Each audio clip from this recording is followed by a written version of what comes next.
नमस्कार दोस्तों, आप सभी का स्वागत है। अगर आप बीपीएससी टीआई 4 की तैयारी कर रहे हो, तो आज का ये वीडियो आपके लिए बहुत ही महत्वपूर्ण होने वाला है। क्योंकि टीआई 4 के लेकर बहुत बड़ा सवाल यही है, क्या टीआई 4 में पीटी और मेंस होंगे? अगर होंगे तो पीटी और मेंस में क्या पढ़ना है? मेंस के लिए अभी से क्या तैयारी करनी चाहिए? कौन से सब्जेक्ट पे ज़्यादा ध्यान देना चाहिए? और सबसे ज़रूरी क्या पढ़ना है और क्या नहीं पढ़ना है? दोस्तों, आज का ये वीडियो हम इन्हीं सवालों के बिल्कुल आसान भाषा में समझने की कोशिश करेंगे। और सबसे पहले मैं एक बात आप सभी को साफ कर दूं, अगर आप किसी भी यूट्यूब वीडियो, टेलीग्राम मैसेज या किसी की कही सुनी बातों को आंख बंद करके अगर भरोसा कर रहे हो तो मत कीजिए। हम बात करेंगे बीपीएससी के ऑफिशियल कैलेंडर के बारे में, तो वीडियो को अंत तक जरूर देखिएगा। उससे पहले मैं आप सभी को बता दूं, मैं जो आज आप सभी के साथ शेयर करने वाला हूं, मैं उसको 14 तारीख के जब 14 तारीख को जब कैलेंडर जारी किया गया था, उसके बाद से ही मैं इस पे थोड़ा बहुत काम किया हूं। और उस काम को करने के बाद मैं इसको नोट डाउन किया हूं, क्या आपके साथ शेयर करना है वो मैं लिख के अपने टैब पे रखा हूं, और उसी के अकॉर्डिंग मैं आप सभी को बताने वाला हूं। तो वीडियो को अंत तक एक बार प्लीज जरूर देखिएगा। हम इस वीडियो को कुछ पार्ट्स में बांटेंगे, मतलब इसी वीडियो में पार्ट बाय पार्ट हम आपको समझाने की कोशिश करेंगे। थोड़ी सी वीडियो बड़ी हो जाएगी तो थोड़ी सी स्पीड बढ़ा के देख लीजिएगा, लेकिन जरूर देखिएगा क्योंकि आपके लिए बहुत ही इंपॉर्टेंट होने वाली है। दोस्तों, पार्ट 1, टीआरई 4 में पीटी और मेंस वाली बात क्यों हो रही है? दोस्तों, बीपीएससी के ऑफिशियल कैलेंडर में टीआरई 4 को 2 फेज एग्जाम पीटी और मेंस वाली कैटेगरी में रखा गया है।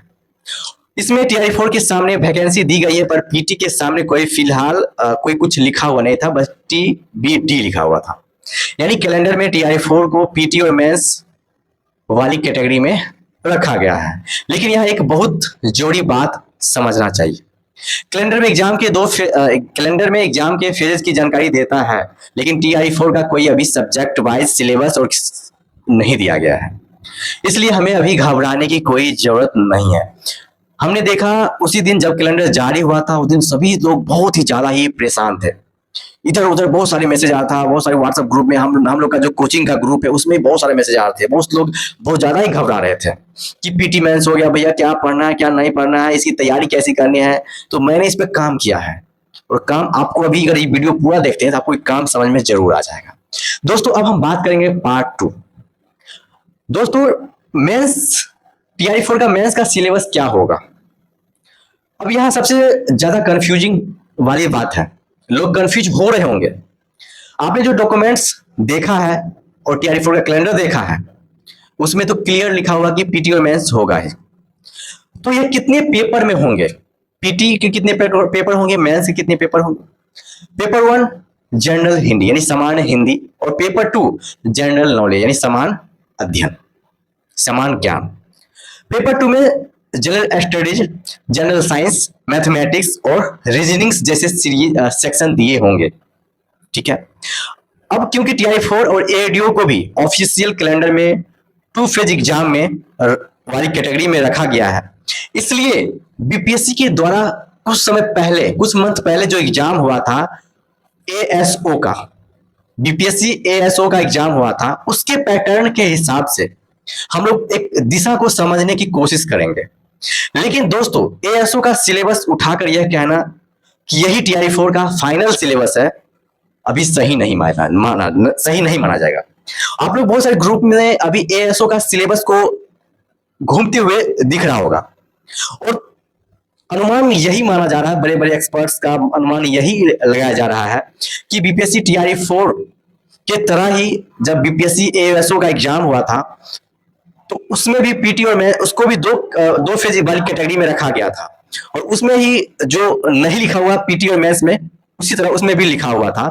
लेकिन पीटी में भी ऑब्जेक्टिव था और मेंस में भी ऑब्जेक्टिव ही था, और यही मान के चल सकते हैं कि पीटी और मेंस में भी टीआई 4 में ऑब्जेक्टिव ही रहेगा। तो पीटी और मेंस ऑब्जेक्टिव ही रहेगा, तो क्या सिलेबस क्या होने चाहिए?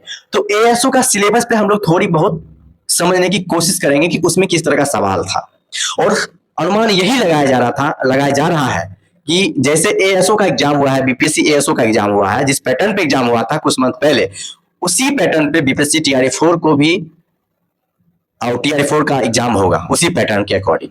ठीक है, तो जब तक बीपीएससी का ऑफिशियल कैलेंडर जारी, सॉरी, जब तक बीपीएससी का ऑफिशियल सिलेबस जारी नहीं हो जाता, तब तक हमें इसको एएसओ का सिलेबस को कंफर्म नहीं मानना चाहिए। पार्ट 3, तो अभी हमें क्या पढ़ना है? तो हमें अभी क्या पढ़ना है?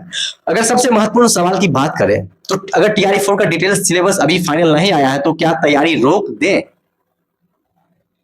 अगर टीआरई 4 का डिटेल सिलेबस अभी फाइनल नहीं किया गया है तो क्या हमें अपनी तैयारी को रोक देना चाहिए?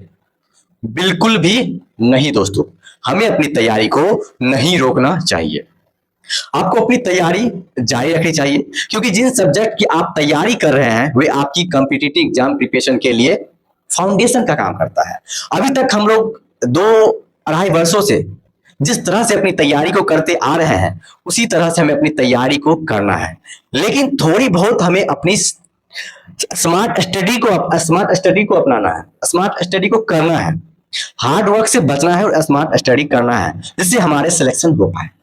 सबसे पहले हमें किन सब्जेक्ट पे ज्यादा ध्यान देने की जरूरत है? मैथ में अभी आप अपने बेसिक्स और इंपॉर्टेंट चैप्टर को कंप्लीट कीजिए, जैसे नंबर सिस्टम हो गया, एलसीएम एचसीएफ हो गया, फ्रैक्शन, डेसिमल, रेशियो, प्रोपोर्शन, ठीक है, average, profit and loss, interest और बेसिक अर्थमेटिक्स। और सबसे महत्वपूर्ण जिस चैप्टर को आप पढ़ रहे हो बस पढ़ के मत छोड़ना है, उस चैप्टर के बाद एमसीक्यू और पीवाईक्यू भी लगाना है। दोस्तों ये जो चैप्टर हमने बताई है, इस चैप्टर से हर एक एग्जाम में क्वेश्चंस निश्चित तौर पे पूछे जाते हैं।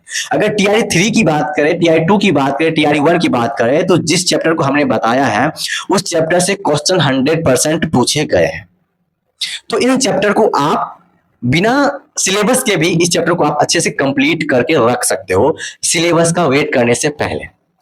और सबसे महत्वपूर्ण कि हर चैप्टर पढ़ने के बाद आपको एमसीक्यू उस चैप्टर को अधिक से अधिक लगाना है, साथ ही उस चैप्टर से पूछे गए प्रीवियस ईयर क्वेश्चन को भी लगाना है। और कोशिश इतना कीजिएगा कि प्रैक्टिस जितनी अधिक करेंगे आप उतनी आपकी एक्यूरेसी बनी रहेगी और स्पीड भी बनी रहेगी।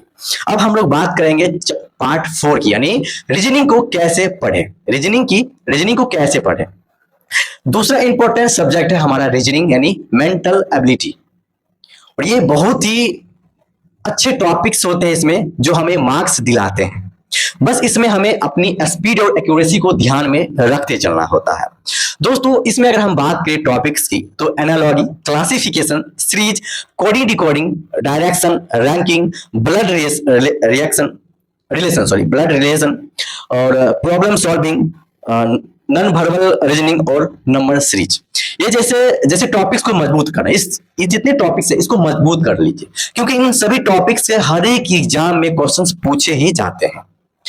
रीजनिंग में एक फायदा यह भी है कि अगर आप रोज प्रैक्टिस करते हैं तो आपकी स्पीड और एक्यूरेसी बहुत ही ज्यादा बनती है, जिससे इसे बिल्कुल इसलिए इस टॉपिक को और इस पार्ट्स को बिल्कुल नहीं छोड़ना है। जिस तरह से हमें मैथ को नहीं छोड़ना है उसी तरह से हमें रीजनिंग को भी नहीं छोड़ना है।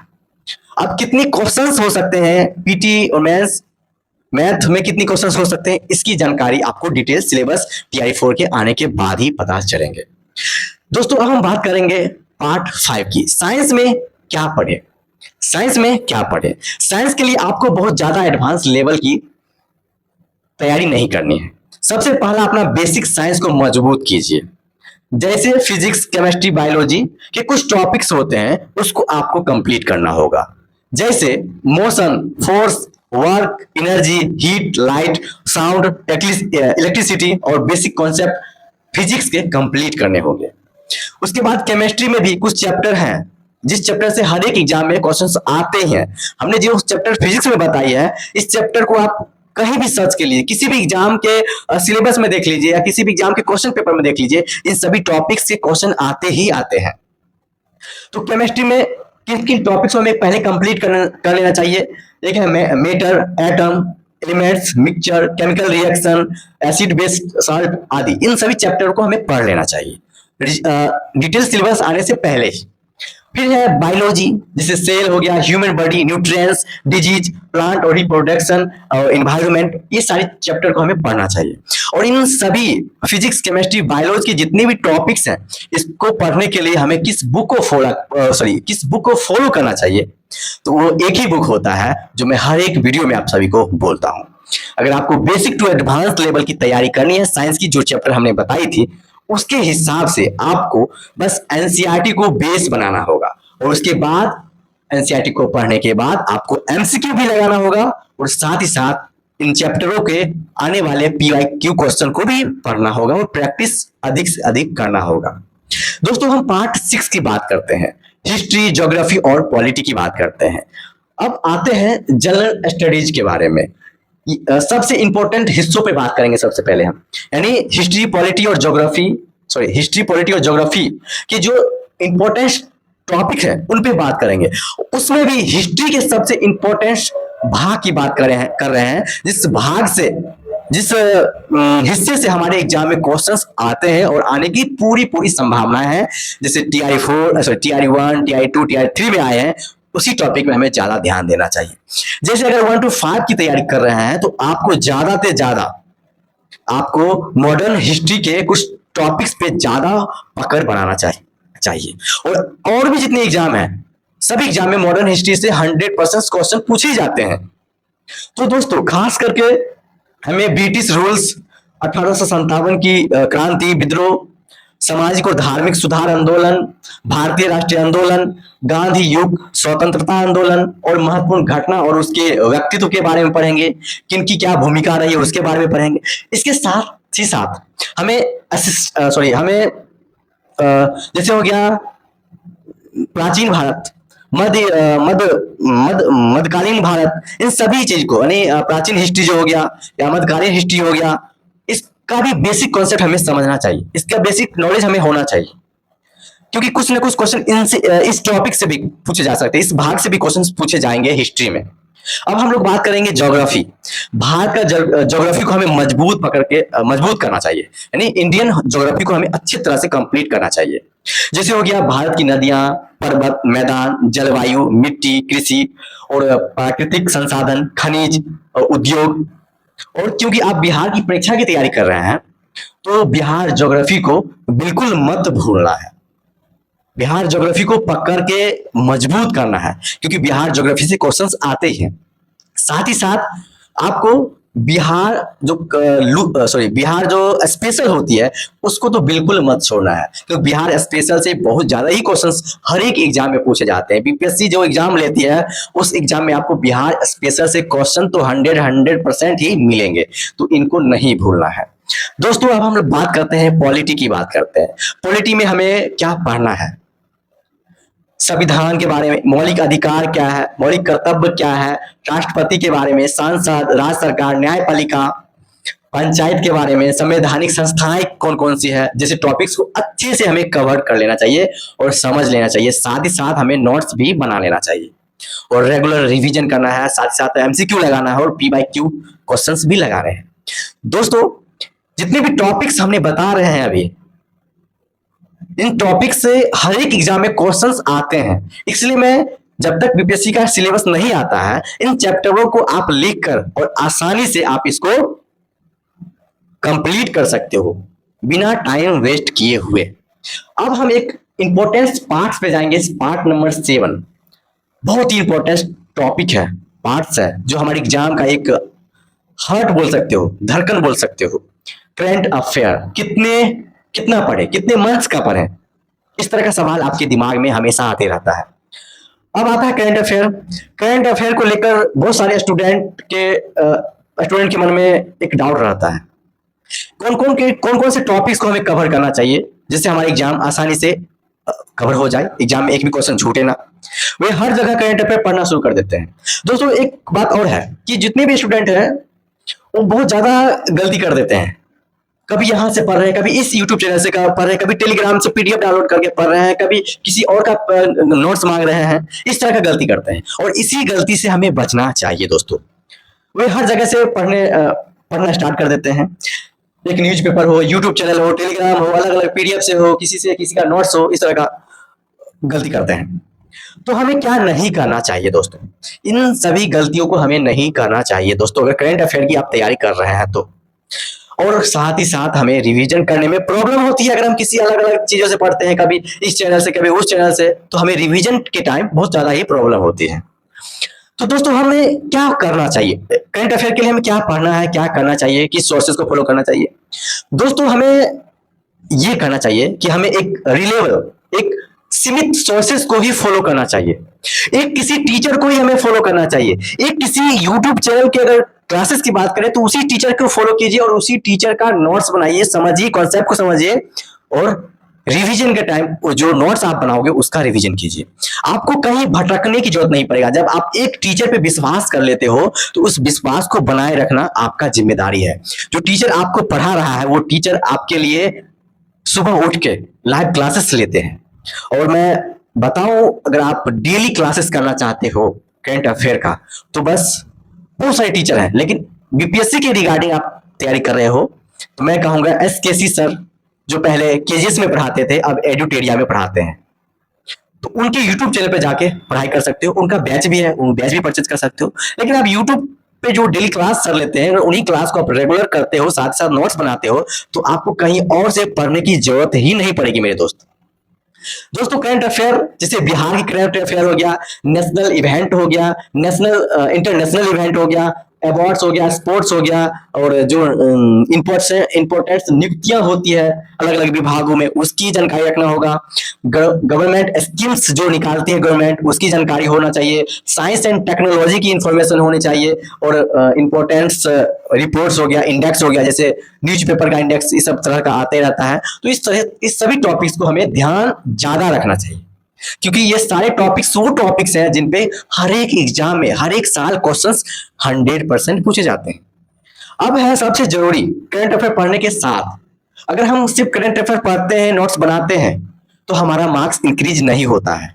इसके साथ हमें अधिक से अधिक रिवीजन करने की जरूरत पड़ती है। जब आप नोट्स बनाते हो, समझ कॉन्सेप्ट समझते हो, साथ साथ रिवीजन करते हो, तो आपके मार्क्स इंक्रीज होते हैं। तो हमें रिवीजन पे ज्यादा फोकस करना चाहिए। दोस्तों इसके बाद हम लोग पार्ट 8 पे बात करते हैं, मतलब पार्ट 8 के टॉपिक पे बात करते हैं कि क्या हमें नहीं पढ़ना चाहिए। दोस्तों सबसे इंपॉर्टेंट पार्ट यही है कि हमें क्या नहीं पढ़ना चाहिए। अब इस वीडियो का सबसे इंपॉर्टेंट हिस्सा यही है, क्या नहीं पढ़ना है। दोस्तों इसका मतलब ये नहीं कि कोई सब्जेक्ट बिल्कुल छोड़ देना है। अगर कोई टॉपिक आपकी परीक्षा के दृष्टिकोण से बेसिक लेवल के हिसाब से बाहर है तो उस पर हमें ज्यादा टाइम नहीं देना चाहिए। आपको अभी हर किताब पढ़ने की जरूरत नहीं है। हमने जो बोला कि आपको बेसिक चैप्टर बेसिक टॉपिक करने के लिए एनसीईआरटी बुक को फॉलो करना चाहिए। तो इसलिए हर किताब को उठा के पढ़ना स्टार्ट मत कीजिएगा। हर यूट्यूब टीचर की क्लासेस देखने की भी जरूरत नहीं है। हर टेलीग्राम पीडीएफ को भी कलेक्ट करने की जरूरत नहीं है। स्टूडेंट का एक खास दिमाग में बात होती है कि यहाँ से पीडीएफ मिला, यहाँ से पीडीएफ मिला, यहाँ से पीडीएफ मिला, सारे पीडीएफ को इकट्ठा कर लो, जमा कर लो, लेकिन पढ़ना नहीं है। सिर्फ वो चाहते हैं हमारे पास जमा रहे, स्टॉक में रहे, लेकिन पढ़ेंगे नहीं बिल्कुल। ठीक है, तो ये हो गया। हर दिन अपनी तैयारी, अपनी रणनीति को बदलने की भी जरूरत नहीं है। एक लिमिट वाले स्ट्रेटेजी को फॉलो कीजिए और उसको कंप्लीट कीजिए। सबसे बड़ी इंपॉर्टेंट बात यही है। दोस्तों आपको चाहिए लिमिटेड सोर्सेस, मल्टीपल रिवीजन और एमसीक्यू प्रैक्टिस। तीन चीज पे हमेशा आप ध्यान रखिए। आप किसी भी एग्जाम की तैयारी कर रहे हो, चाहे बीपीएससी सिविल सर्विस ही क्यों ना हो, एएसओ का ही क्यों ना हो, टीआरई 4 का ही क्यों ना हो, और किसी अदर एग्जाम की वजह तैयारी कर रहे हो, तो हमें लिमिटेड सोर्सेस को फॉलो करना है, मल्टीपल रिवीजन को फॉलो करना है और एमसीक्यू प्रैक्टिस को फॉलो करना है। उससे भी पहले हमें पीवाईक्यू को भी देखना बहुत ही जरूरी होता है। तो 4 पॉइंट हमेशा अपने दिमाग, अपने सामने लिख लेना मेरे दोस्त। Limited sources, multiple revision, MCQ practice, PYQ practice. अब आता है पार्ट 9, पीटी और मेंस की तैयारी साथ कैसे करें।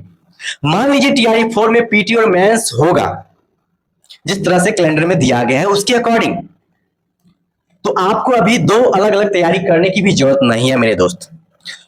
आप एक ही टॉपिक को इस तरह से पढ़िए कि आपको पीटी में भी काम दे दे और मेंस में भी काम दे। जो लोग बीपीएससी सिविल सर्विस की तैयारी करते हैं वो लोग देखिएगा पीटी के साथ ही मेंस की भी तैयारी करते हैं, क्योंकि पीटी में जो सब्जेक्ट आपने जो टॉपिक्स आप पढ़ोगे उसी टॉपिक्स के क्वेश्चन मेंस में होता है रहता है। आप लोग किसी चीज का सिलेबस उठा के बीपीएससी का मेन सिलेबस भी आप लोग देख सकते हो। कुछ स्टेप्स को फॉलो कर लेना चाहिए, जो स्टेप्स मैं आपको अभी सजेस्ट करने वाला हूं।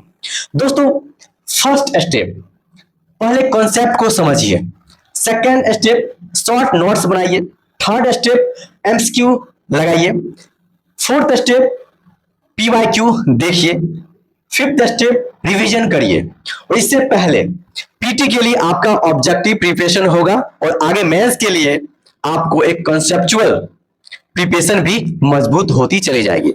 जब आप पीटी के लिए डिटेल्स में टॉपिक्स को पढ़ोगे तो आपको मेंस के लिए कॉन्सेप्ट आपके अंदर एक डेवलप्ड होगा, जो आपके मेंस एग्जाम के लिए काफी आपको हेल्प करने वाला है। ठीक है दोस्तों, यही सबसे प्रैक्टिकल एक स्ट्रेटेजी है, रणनीति है, जो आपके एग्जाम में आपको सिलेक्शन दिला सकता है। दोस्तों, लास्ट पार्ट है पार्ट 10, किस सब्जेक्ट को ज्यादा समय देना चाहिए। ये भी हमारे एग्जाम के लिए बहुत ही इंपॉर्टेंट पार्ट्स है कि हमें किस सब्जेक्ट पे कितना ध्यान देना चाहिए।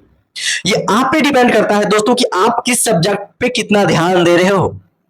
अगर आप मुझसे पूछेंगे कि सबसे ज्यादा किस पे हमें ध्यान देना चाहिए, तो मैं कहूंगा कि पहले अपनी कमजोर सब्जेक्ट को पहचानने की कोशिश कीजिए। अपने आप को